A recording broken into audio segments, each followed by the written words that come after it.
Imagine living your life after 50 and feeling energized and excited about your future. Welcome to the Women in the Middle podcast, the podcast for women who are ready to figure out what they want and create the life they deserve. Here's your host and master certified life coach, Susie Rosenstein.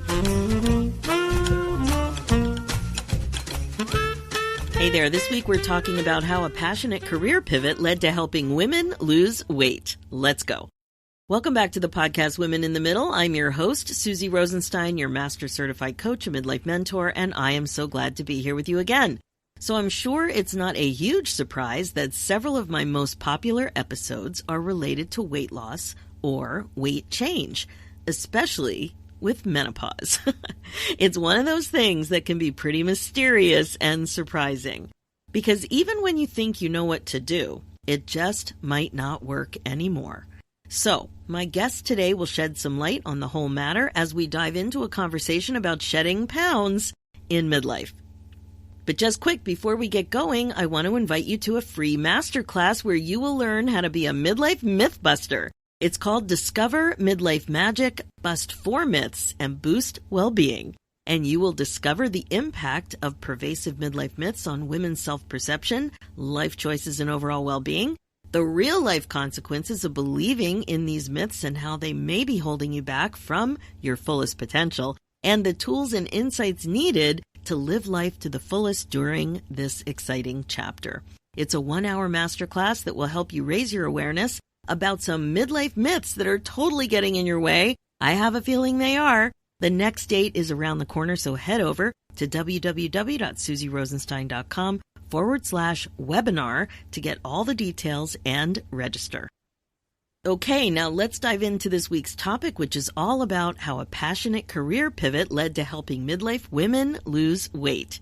My guest today is Heather Awad, MD. Heather is a family doctor in Minnesota who helps professional women over age 50 lose weight for the last time. She can be your guide to find your vision of your health and weight. She is the host of Vibrant MD podcast, where she discusses weight loss and women's health. Heather's a family doctor in Minnesota, and in her mid to late 40s, she noticed that personally, even though she was eating pretty healthy, the number on the scale started to climb into the unhealthy range. Like so many of us, she tried some diets and yo-yoed. Heather eventually researched insulin resistance and realized how important it is for women in perimenopause, menopause, and beyond. She was so inspired, it became her passion to bring healthy weight loss to other women with the same issue. I know you're going to get a lot out of hearing this interview, so please enjoy.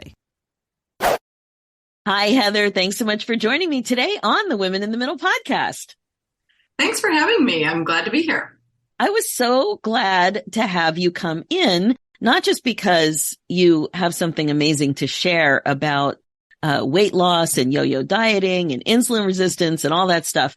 Your career trajectory has been so interesting, and I love it when people figure out other ways to be fulfilled and happy professionally. So let's start out by talking about how we met, how you were attracted to making some change, and then we'll take it from there. So how did we meet? What was happening?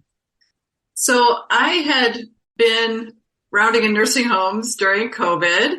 And once people got vaccinated, I thought, I need to look at my life a little bit, like a lot of people did, right? Totally. And so I went into a life coaching group for doctors.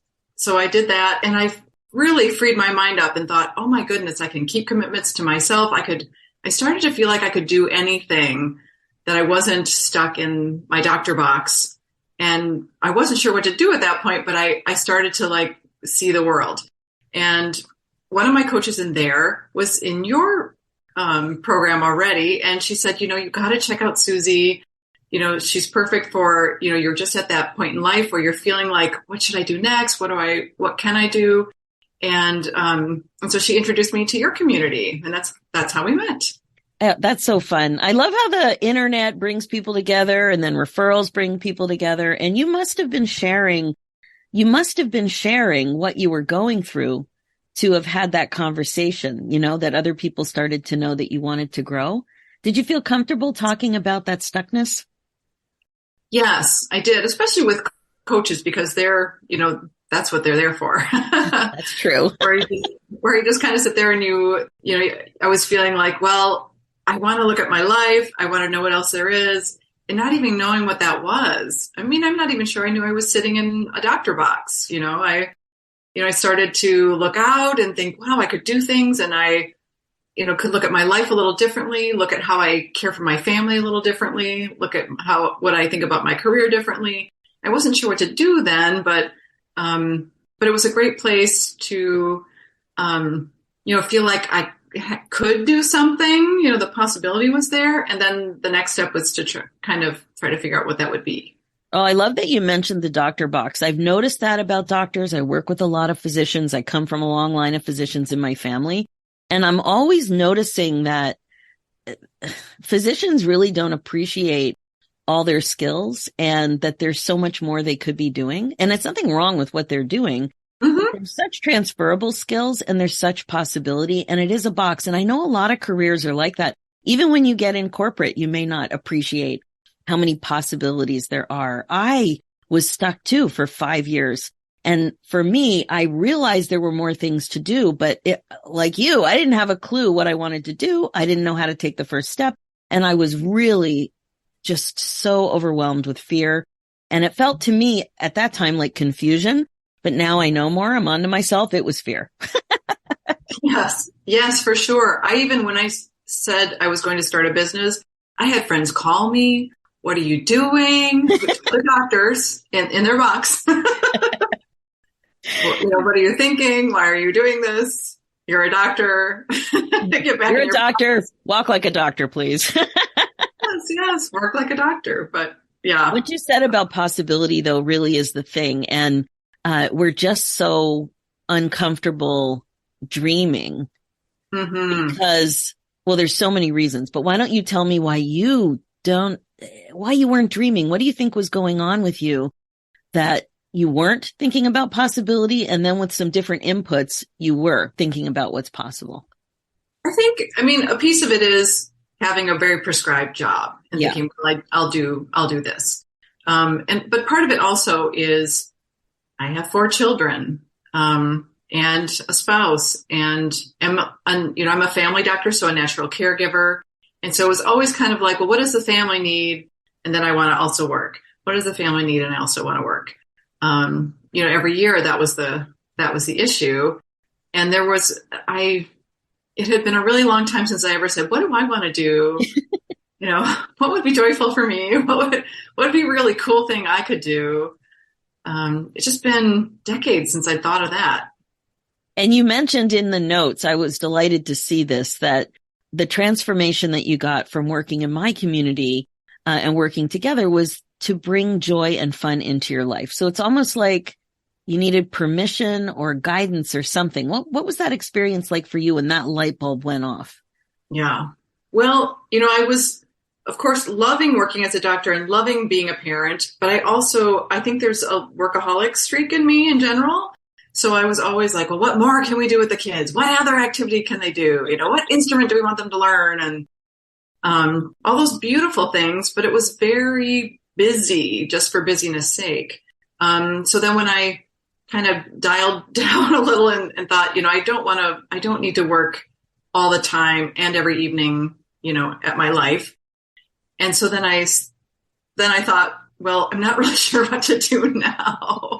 And it was like I needed permission to, make a date with a friend. I had a friend who said, hey, do you want to learn Mahjong?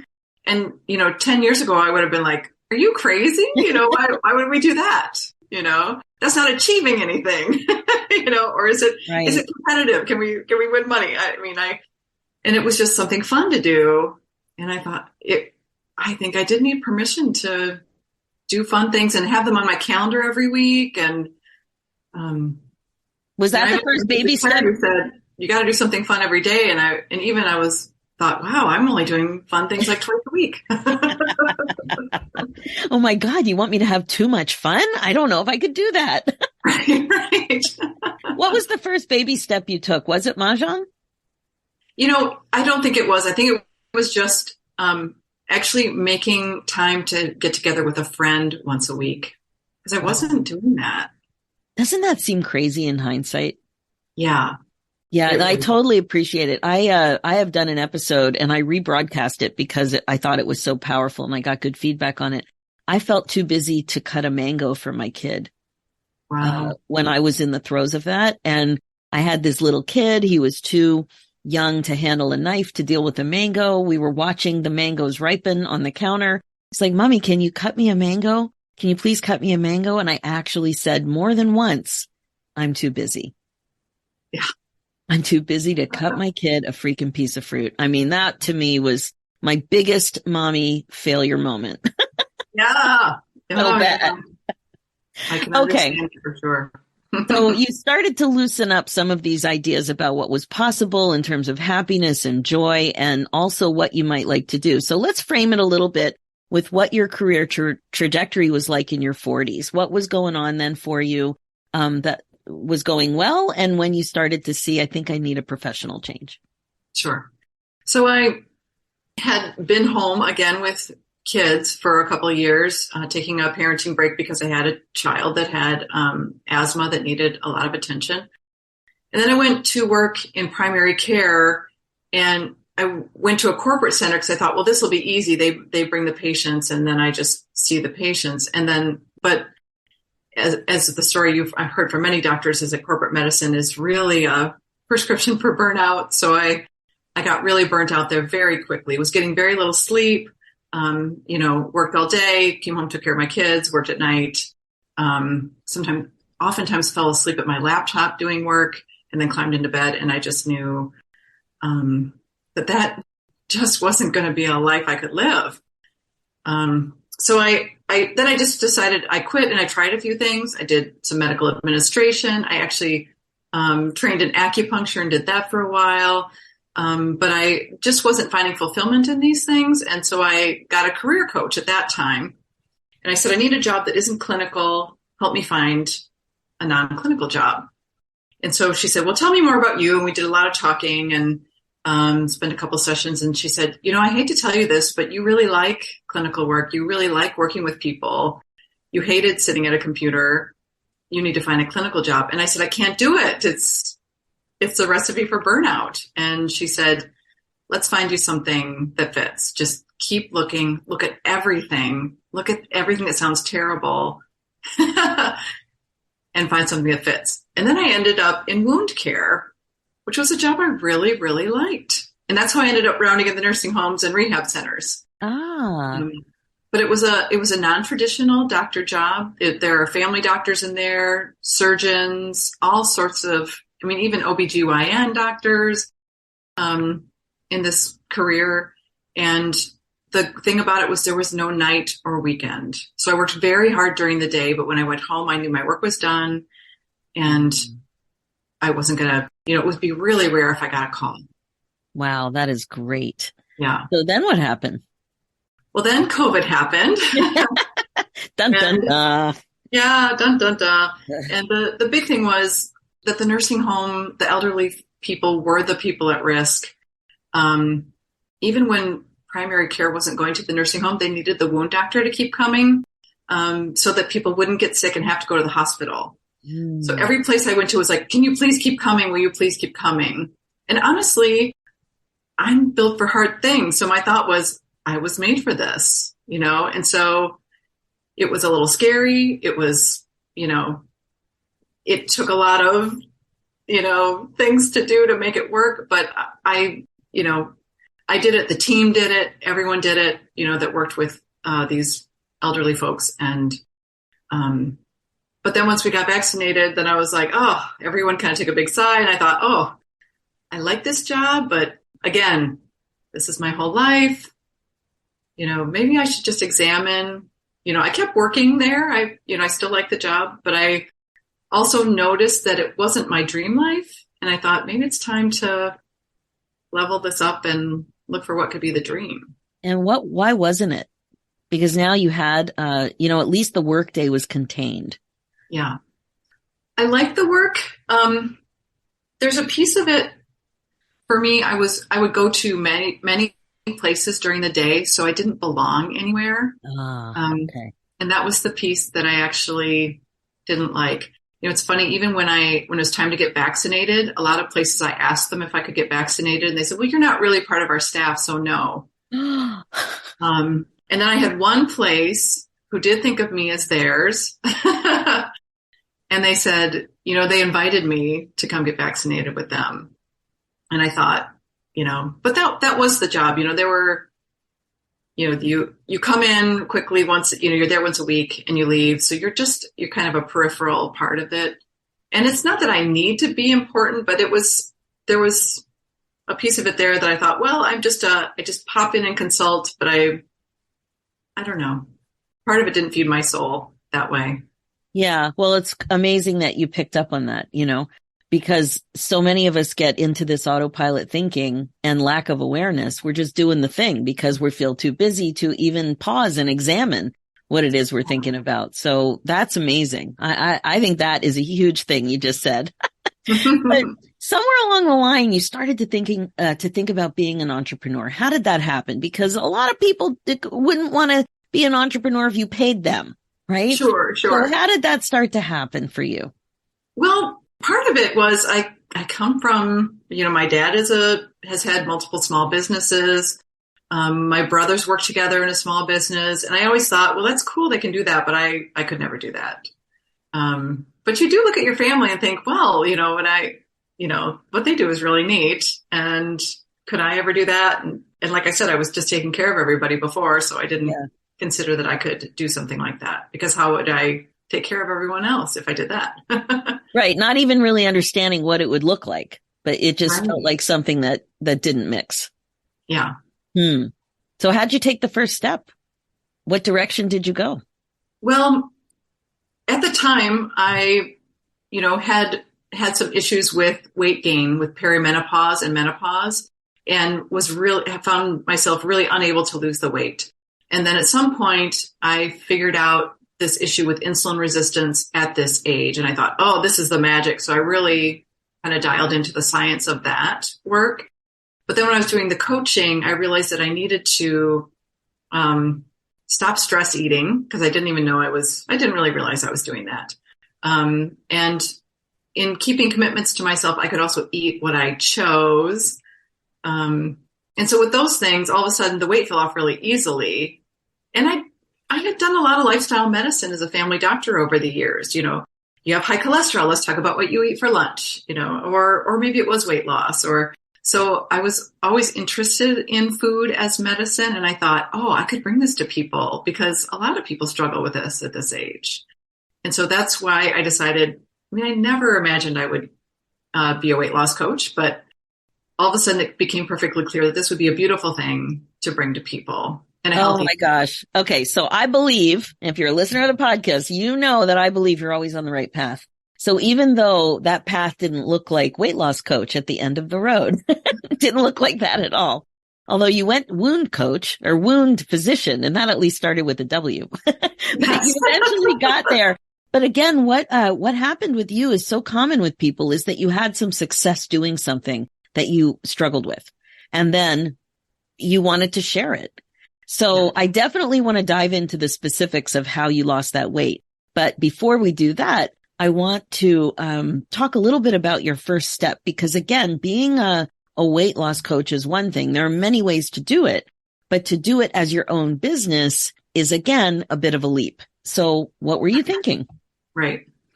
Well, I had other role models, other physicians who were doing who had coaching programs. I had been in one. And then from there, you start to meet other people who are doing that kind of thing. And so I thought, well, actually, this is a real world that exists. And especially when everyone was on Zoom, it seemed like, well, doing this online, seems like it would work great. So that helped, just seeing that other people have done this. I could do it too. Yeah. And then I just, honestly, I went back and forth whether or not to get life coaching certification, because I thought I really know all the things from medicine, but I thought, I can get deeper into helping other women with the issues of, people pleasing and stress eating and that kind of stuff if I did that. And one of the wonderful mantras of people in the coaching world is to just get started, do it messy, just take some action and see where it leads you. And that was, I don't think of myself as a perfectionist, but that also from a high achieving person was very freeing to just be like, okay, I'll start a podcast. It doesn't matter if it's good. It doesn't matter if I, use my phone to record it and the sound isn't that great. Someone will hear the message and want to, it will help them. So. And what did you think about getting certified? Did you end up getting certified? I did. Yeah. So what was that experience like for you? Because I had lots of physicians as somebody teaching and certifying, and I saw lots of things that were very interesting to watch in terms of learning journeys. What was it like for you to be a beginner in something that is very different than medicine? It was a really fun experience, actually. I mean, I love learning, deeper even on some of the even self-coaching, the ways we think about things for ourselves. That was very helpful to me personally, but also just learning even what my own weaknesses are as a doctor. I came up I had a master coach I was working with during the certification. She said, "Oh, you doctors, you just tell people what to do so much." And I thought, well, you're right. We do, because people come to us and ask us to tell them what to do. So to learn how to ask better questions instead of just telling people what to do was a big mindset shift for me, and just a big practical shift for me. Yeah, it's huge. It's really huge. And that was actually the light bulbs that I was watching going off is, we want our doctors to tell us what to do. Yeah. We want them to be confident about telling us what to do. So it's such a big shift to believe as a client too, that you have the answers. So it's not just what you're doing as a coach, but as a client to really believe that you have the answers is massive too. Yeah, for sure. I even sometimes have to tell people, I'm not going to tell you what to do about this because they're leaning forward saying, tell me what to do about this. I said, well, what do you think? And what could you create? And what would be joyful around whatever topic we're talking about? And they say, well, actually, putting my phone away at 9:00 and, there you are. Let's do that. Exactly. I mean, to be told what to do about something specific and clinical, like, insulin resistance or about, a knee replacement, that's like a different thing. We're not talking about that, but yeah, it's so interesting to grow that way. And to really see how different professions can work together and how they can be enhanced. And it's very exciting stuff.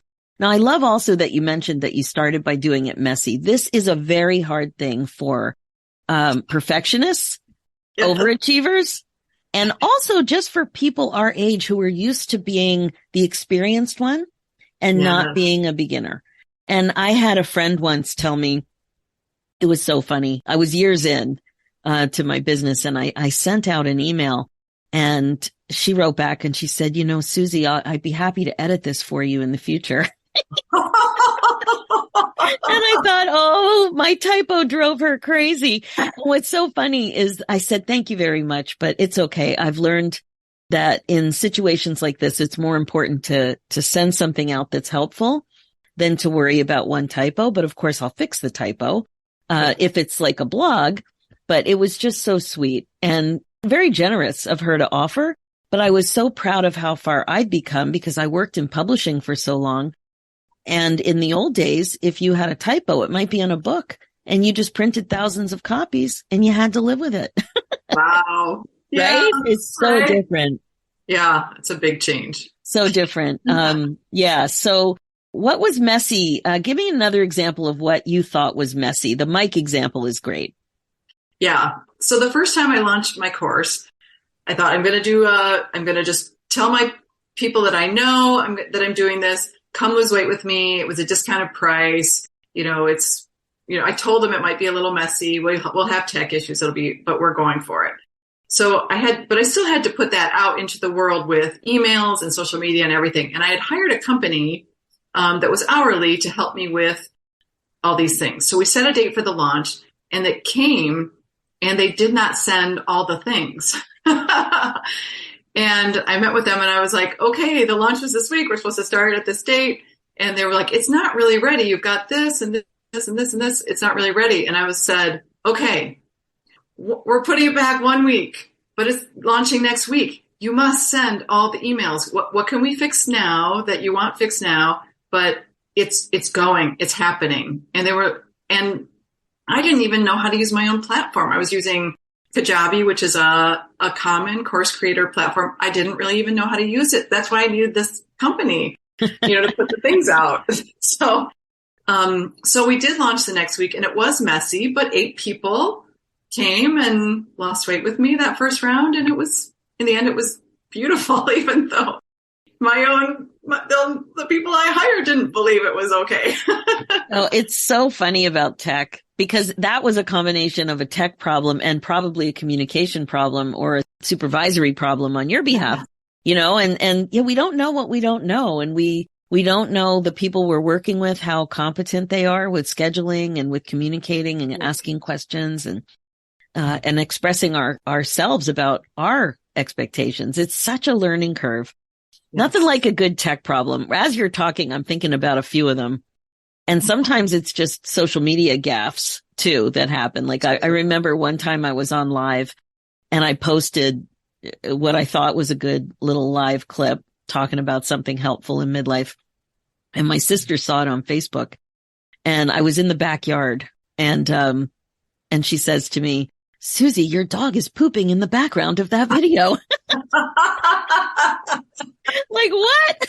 I didn't notice him. And he's huge, so you could see him very well. It's just the funniest thing. Good one. Oh, there's many. I mean, that might be a fun book, actually, someday. Okay, now I said that we wanted to get back definitely to you talking a little bit about buffering and insulin resistance and how to actually lose weight in midlife. And I have noticed a big change. I'm going to be 60 this year. And I would say in the last 1 to 2 years, things have changed again. Like when I first went through menopause in my early 50s, I noticed a bit of a change. But now there seems to be another change, and I'm having some different issues. It's harder than ever to lose weight. The weight seems to have redistributed itself again. So Heather, tell us the things. Please help us. The redistribution is a difficult problem, because some of that we're stuck with, even, we have our bodies and they are, some of our shapes are what they are. But as far as the weight loss, I think the hard part is that when you're 25, and we all remember being 25, that there's like 25 choices on how to lose weight. But when you get to menopause and 60s and 70s, looking at this insulin resistance is really the key. I think it's the magic for weight loss at this age, and weight maintenance. And really what we need to have happen is kind of a throwback to the late 60s, when the grandmas said, don't snack, just eat your meal. Someone plated your food for you and you ate it and then you went on. Whereas now, and also you watch TV and you didn't eat at the time. Whereas now we eat all the time, all day long. There's food, in the break room. There's food at every event you go to. People come to me and say, it's normal to eat while you watch TV at night. Well, it may be normal, but it may not serve you for your weight loss journey or for your health. But really what we need is to have some time where nothing is going on with our digestive system. And this is how our body will burn some fat, which is supposed to do normally. So we eat, we use some of that glucose that we have eaten for fuel. We store some of it, a little bit in our liver. We store a little bit as fat. And then we need everything to go quiet for a while so that the body, as it fuels itself, pulls that little bit of fuel out of the liver and then says, okay, we're just going to burn some fat now until it's time to eat again. That's really important at this age. Your voice is so nice, and you're moving your hands around like you're showing me what the liver's doing and how how our bodies are talking to themselves and the body parts. It's so cute. You're making it sound so doable. So what does that look like? Part of it really is going to something very simple, like having 3 meals and cutting out snacks. Now, I will never tell anyone to not eat when they're hungry, because sometimes in the middle of the afternoon, I find I have underfed myself at lunch, and so I need to eat something. So I'm never telling people don't eat if you're hungry, but always thinking, that you have your meals. And if you need to nourish yourself at another time for your body, because it's hungry, then do that. But everything else is habit and emotions and entertainment. And we want to move toward not eating at those times. I will add that one of the difficult things is that we have so much refined sugar in our lives that this works against our eating regular meals and going on.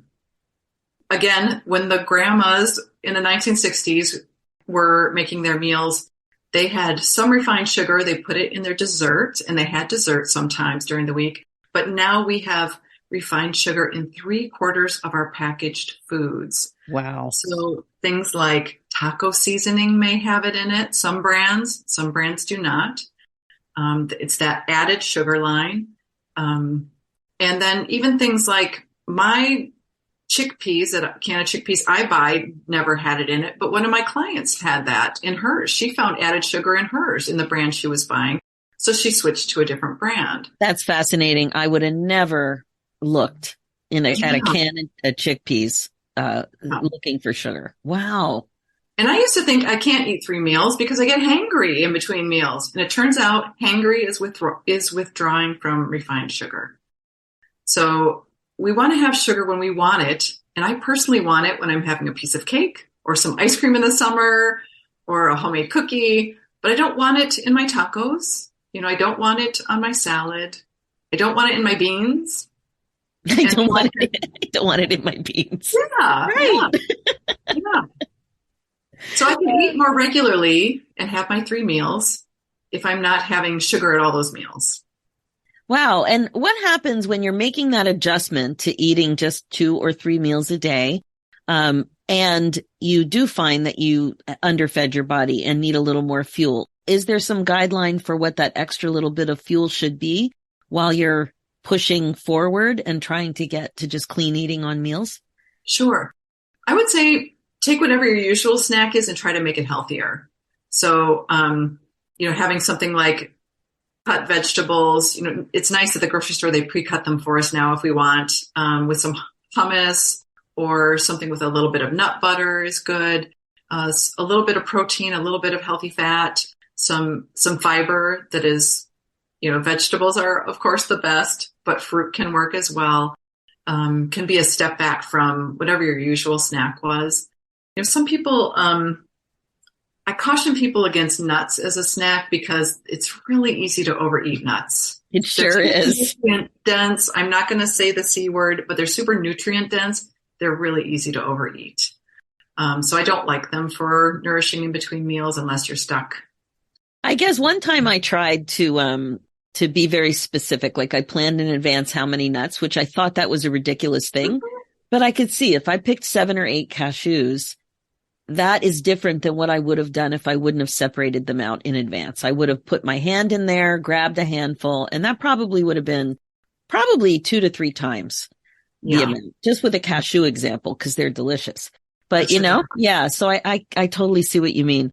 And, I have to say, I don't know if it's the tone of your voice or the information you're delivering, but it doesn't seem like rocket science. This seems very reasonable. I love that you made the reference to when we grew up and what the grandmas were doing. As you said that, I had a specific memory of my grandmother in the kitchen making chicken pot pie, making meatloaf, like making the classic dishes. They were absolutely delicious. Yeah. And there did seem, like there was a lot of home cooking going on and fewer packaged foods.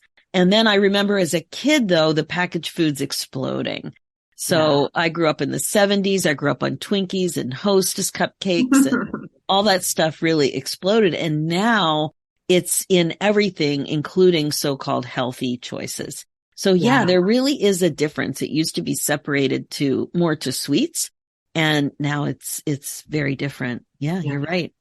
I even have a client who went to a national chain that's known for being health foods.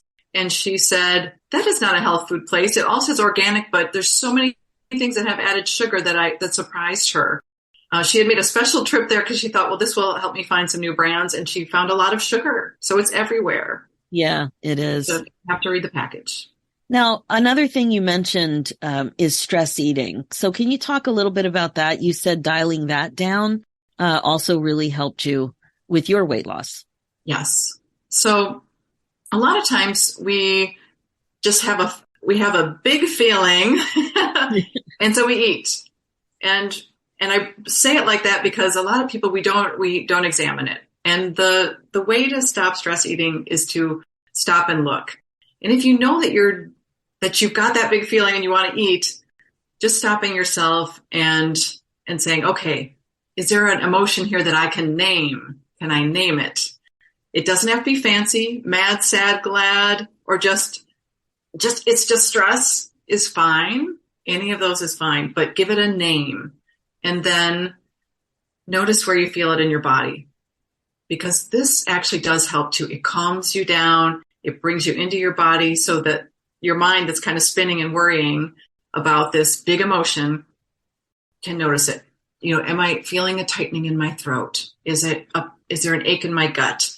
Do I have tension in my shoulders? We all have places where we keep these emotions. And so noticing that is a great help. So the nice thing there too is that sometimes while you're doing this, it doesn't take all that long, but you may notice that it's starting to fade away. A lot of times these emotions will come in like a butterfly and fly away again out. And that's a beautiful thing because then you think, okay, I watched that stress feeling come in. I watched it go out and I'm okay right now. I don't need to eat that because I'm not hungry. But other times, the cool thing is that you find something out about yourself and your life. Like I would find myself standing in the pantry, reaching for cereal. I would put my hand in the cereal box. And when I decided to notice this, I was like, okay, I'm standing here. What's my emotion? I'm mad. I'm mad at my teenager. And then I got really curious at that point because that kept happening. The first time I was like, okay, I'm mad at my teenager. Fine. And I can go on. But when it happened 2 or 3 times, I thought, I need to look at this because why, what's going on? And I thought, well, part of it is my teenager is at a stage where she's going to make me mad because she needs to separate from me. She needs to be independent and that's going to make me mad. But I also noticed that I was kind of mad at myself at the way I showed up during that encounter.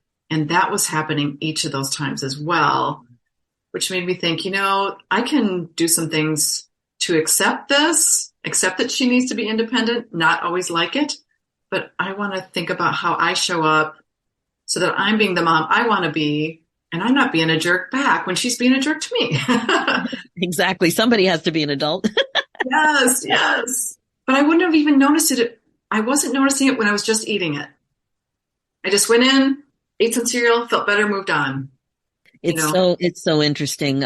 One of the things that I noticed dialing it in, it kind of surprised me because I wouldn't think of it as stress or stress eating, but it's when I'm writing a blog or a podcast, like when I'm preparing, pulling together notes, when I'm sitting down and doing that task according to when I've said I'm going to do it. So it's in the calendar, I'm doing it.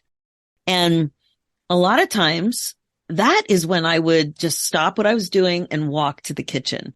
And then I would be rummaging around in the fridge. The fridge door would be open. I'd be rummaging, probably looking for cheese.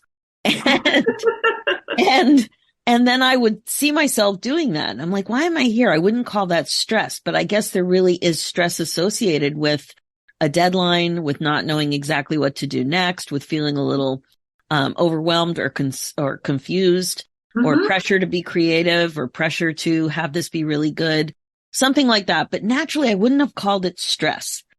And so that's been a big eye opener for me to watch that behavior, to watch myself not state a task, that it's broken by something. And then, if you stop what you're doing and have to try to refocus, it takes forever to refocus again. The other thing I noticed about mindless eating for me had to do with socializing with my kids.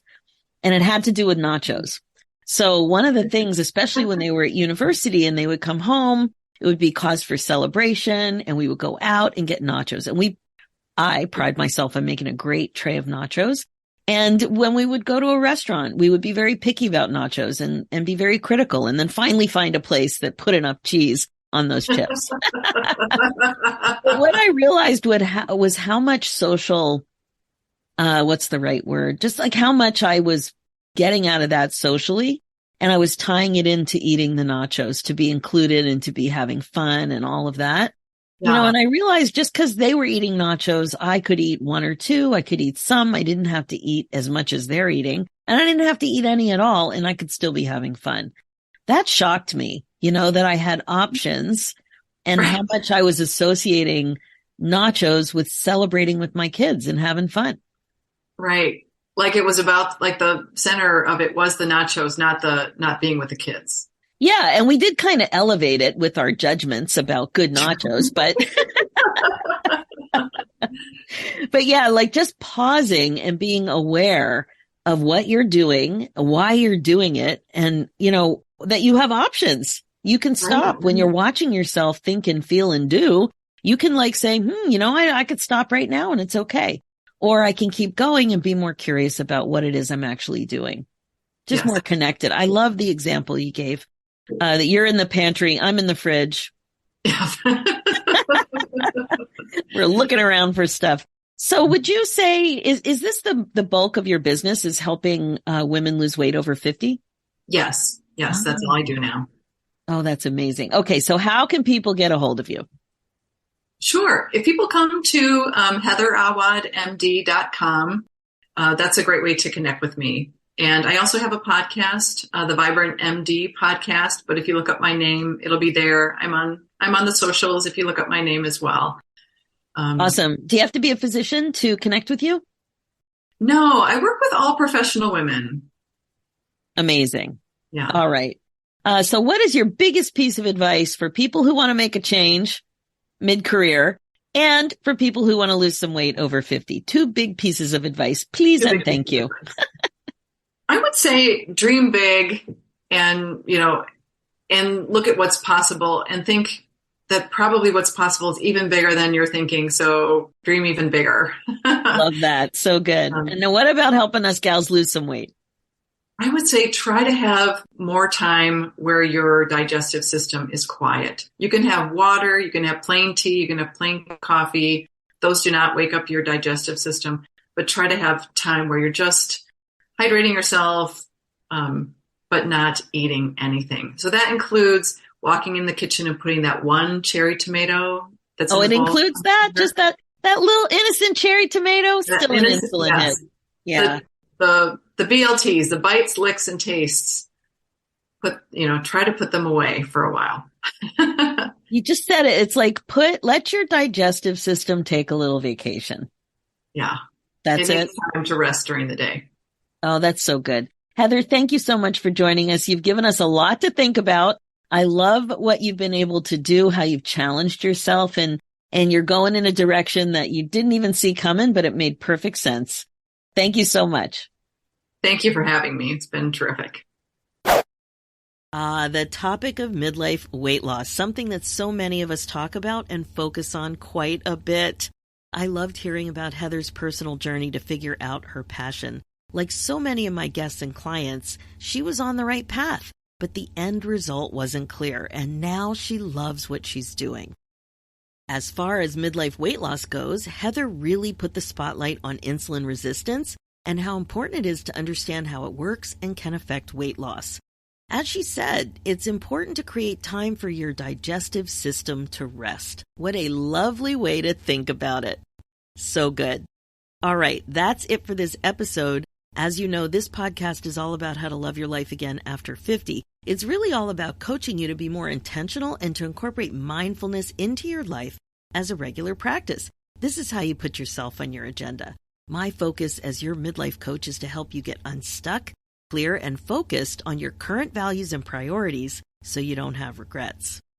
That's why I want to invite you to have a breakthrough yourself. If you're feeling stuck, give yourself the jumpstart you need in the form of a breakthrough coaching call. It's a 2-hour private coaching call that's basically a deep dive into what's getting in your way. What is getting in the way of your clarity? We can coach on anything you need to make a breakthrough because I have the feeling you're tired of wasting valuable time. So head over to www.nextchapterbreakthrough.com. I have a few spots open, and one of them can be yours.